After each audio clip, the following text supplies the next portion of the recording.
Digital Literacies in Education. This podcast is a book chapter review of Chapter 15, How I Am Learning to Scaffold a Synchronous Online Professional Development Course by Elizabeth Hennessy. This podcast is an account of how the author answered their research question, titled Learning How to Scaffold a Synchronous Online Professional Development Course. We will be looking at the author's context, their values, the term scaffolding characteristics and features, as well as the author's use of action research and how they implemented their action research. The author's context. Completing a minimum amount of CPD became formalised for the author's employers in 2010.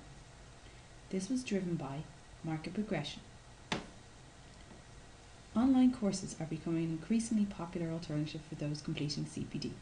Competitors began offering online courses available to accommodate their membership and customer base.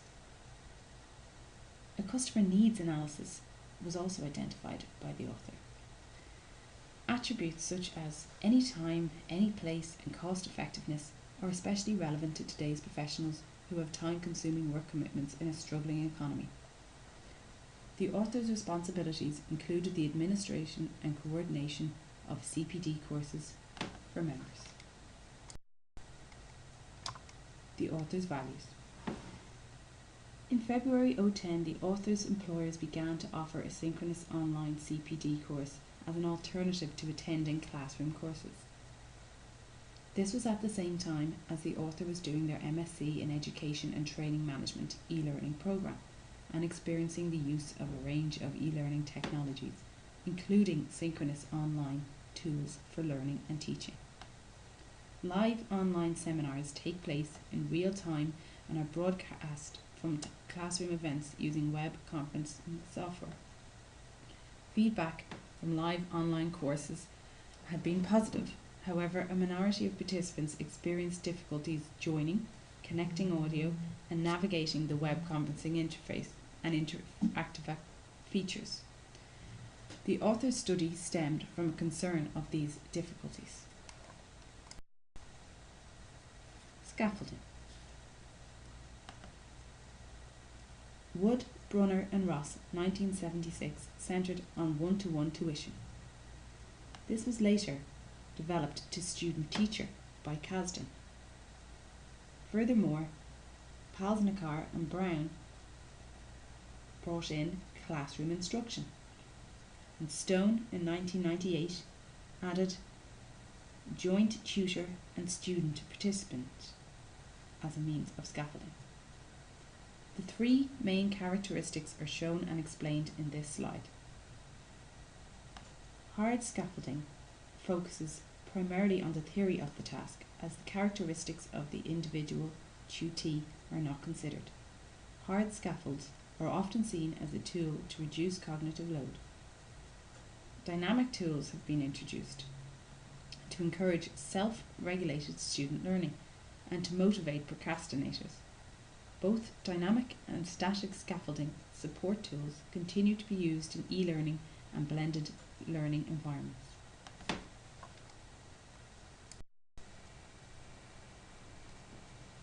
Features of scaffolding.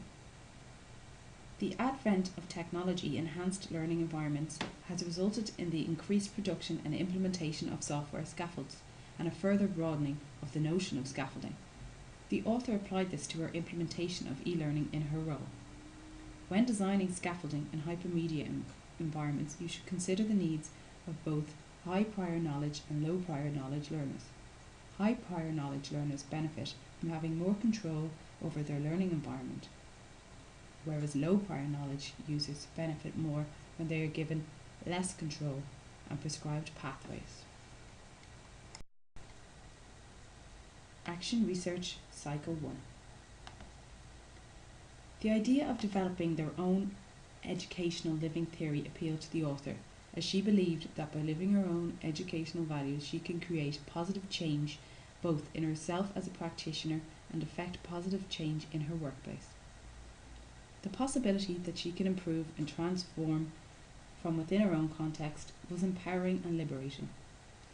She identified 6 main issues as learner problems and learner needs: joining the live online seminar, connecting audio, navigating the live online seminar page, using the chat facility, leaving the live online seminar, and additional information such as participants were unaware that they had been sent slides and notes in advance, were identified as the learning problems and learner needs.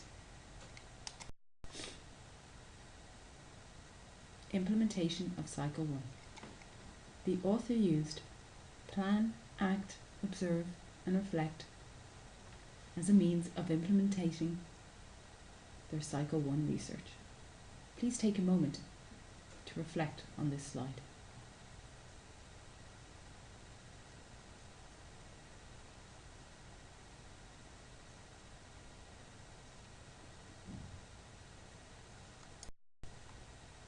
Implementation of Cycle 2.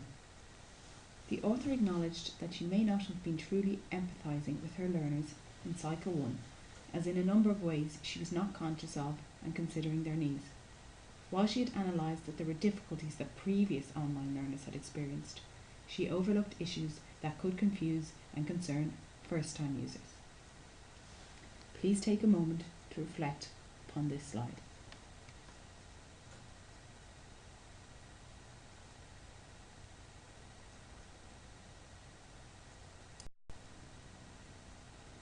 Thank you for viewing this podcast. I hope it was helpful to you.